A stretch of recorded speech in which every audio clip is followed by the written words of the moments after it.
चमचमीत तर्रीदार असा हा अंड्याचा रस्सा बघता क्षणी खावासा वाटेल इतका चवीला भन्नाट झालेला होता। तर अगदी साध्या सोप्या पद्धतीने बनवलेला आहे तरी सुद्धा तो अगदी चमचमीत असा झालेला होता। तर ही अंड्याची रेसिपी कशी करायची ते बघूया। त्याआधी तुम्हाला एक छोटी रिक्वेस्ट आहे, चॅनेलवर जर नवीन असाल तर सबस्क्राइब करा आणि ज्यांनी सबस्क्राइब केलेलं आहे त्यांचं मनापासून धन्यवाद। रस्सा तयार करण्यासाठी आपल्याला इथे एक वाटण बनवून घ्यायचं आहे। तर वाटण बनवण्यासाठी इथे मी कांदा घेतलेला आहे, मध्यम आकाराचा कांदा पातळ स्लाइसेस मध्ये कट करून घेतलेला आहे। थोडंसं सुकं खोबरं घेतलेलं आहे। 7 मोठ्या आकाराच्या लसणाच्या पाकळ्या घेतलेल्या आहेत, लहान असतील तर वाढवू शकता, मी इथं 7 घेतलेले आहेत। अर्धा इंचाला थोडंसं जास्त आलं घेतलेलं आहे कट करून।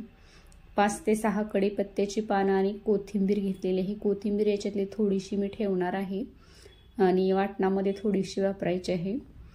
तर वाटणामध्ये जिरे पण घालायचे आहे। तर मिक्सरच्या भांड्यामध्ये 1 चमचा जिरे घालायचे आहेत आणि त्याच्यानंतर हे सगळं साहित्य मिक्सरच्या भांड्यामध्ये घालायचं आहे आणि बारीक याची पेस्ट करायची आहे।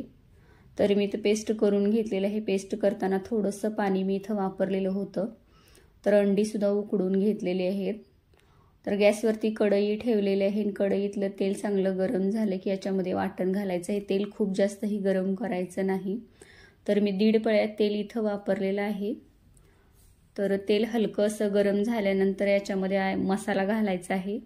तर आपण वाटण तयार करताना थोडंसं पाणीही वापरलेलं आहे आणि याच्यामध्ये कांदा सुद्धा आहे।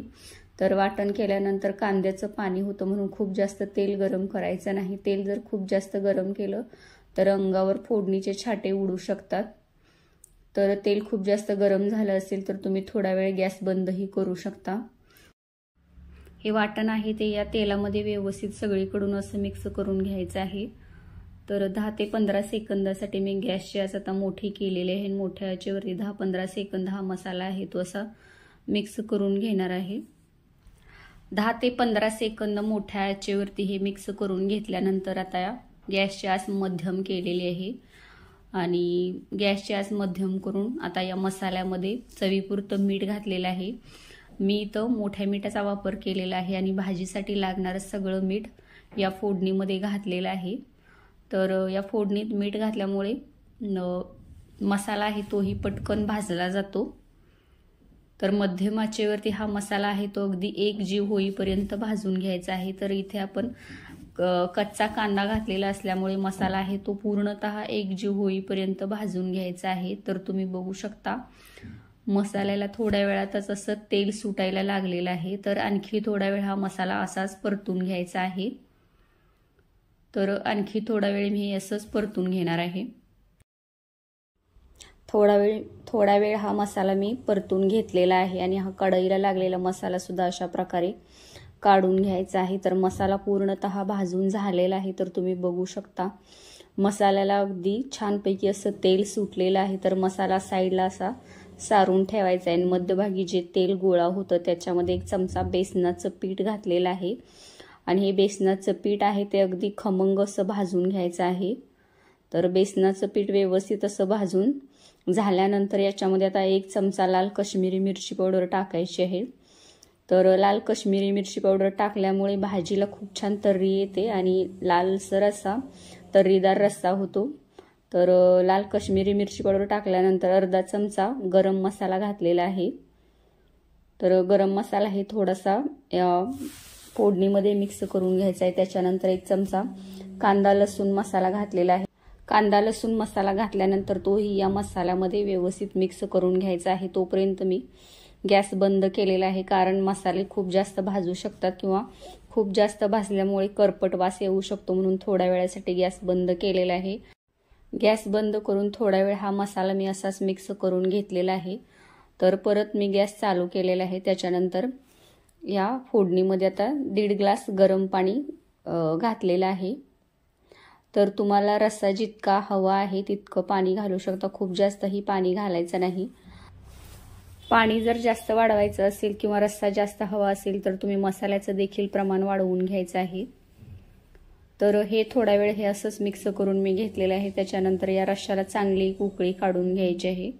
तर रश्श्याला उकळी यायच्या आधी या रश्श्यामध्ये आता मी उकडलेली अंडी अशा प्रकारे चिरा द्यायच्या आहेत अंड्याला. आणि सगळी अंडी आहेत ती 6 अंडी मी घेतलेली आहेत उकडून, तर ती आता मी सगळी या रश्श्यामध्ये घालणार आहे.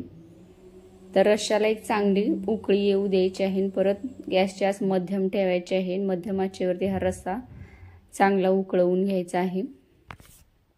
रश्श्याला चांगली उकळी यायला लागलेली आहे, तुम्ही बघू शकता. तर मी आता थोडीशी कोथिंबीर घातलेली आहे. तर तुम्ही भाजी पूर्णतः झाल्यानंतर कोथिंबीर घातली तरी देखील चालेल, पण मी आता घातलेली आहे. तर रश्श्याला थोडासा दाटसरपणा येईपर्यंत, रस्सा अगदी एकसंध होईपर्यंत थोडा वेळ उकळवून घ्यायचा आहे. जवळजवळ 7 ते 8 मिनिटं हा रस्सा मी एकजीव होईपर्यंत असाच उकळवत ठेवलेला होता. 7 ते 8 मिनिटांनंतर तुम्ही बघू शकता तर्री खूप छान आलेली आहे. चमचमीत तर्रीदार अशी अंड्याची रस्सा भाजी झालेली आहे. तर खूप मस्त असा हा रस्सा तयार होतो. तर या प्रकारे तुम्ही नक्की करून बघा. अंड्याच्या अशा अजून वेगवेगळ्या रेसिपी मी चॅनेलवरती टाकलेल्या आहेत, त्या पद्धतीने ही रेसिपी करून बघा. अंडा तवा मसाला तर अगदी चमचमीत असा होतो. तर त्याची ही रेसिपी मी डिस्क्रिप्शन बॉक्समध्ये लिंक दिलेली आहे. तर त्या पद्धतीनेही तुम्ही रेसिपी नक्की करून बघू शकता. तर ही रेसिपी तर तुम्ही नक्की ट्राय करून बघा. खूप सोपी आहे, अगदी सहज कोणीही करू शकेल इतकी सोपी पद्धत आहे. तर रेसिपी ट्राय करा. जरा जरी आवडली तर चॅनलला सबस्क्राईब करा. आणि व्हिडिओ पाहिल्याबद्दल धन्यवाद.